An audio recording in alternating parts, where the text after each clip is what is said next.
तुमची भीती तुमची नाहीच आहे. तुम्हाला सापाची, उंचीची किंवा खोल पाण्याची भीती वाटते. पण गंमत म्हणजे तुमचा सापाशी कधी संबंधच आला नाही किंवा तुम्ही कधी उंचीवरून पडलाच नाही आहात. तरीही ही भीती तुमच्या मनात कुठून आली? उत्तर धक्कादायक आहे. संशोधन सांगतं, फोबिया ही तुमची स्वतःची भीती नसून ती तुमच्या पूर्वजांकडून जनुकांमार्फत म्हणजेच जीन्समधून आलेली एक आठवण असू शकते. याला एपिजेनेटिक्स म्हणतात. जर तुमच्या पणजोबांना एखाद्या प्राण्याचा किंवा घटनेचा खूप मोठा धोका निर्माण झाला होता, तर ती माहिती सर्व्हायव्हलसाठी DNA द्वारे तुमच्यापर्यंत पोहोचवली जाते.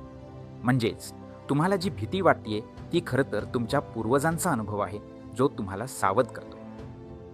म्हणजे आपण भीतीचा वारसा घेऊन फिरतोय. तुम्हाला कोणत्या गोष्टीची विनाकारण भीती वाटते? साप की गर्दी? कमेंटमध्ये सांगा. आणि अशाच विचित्र फॅक्टसाठी आत्ताच फॉलो करा. मनाचे खेळ, परिस फाउंडेशन.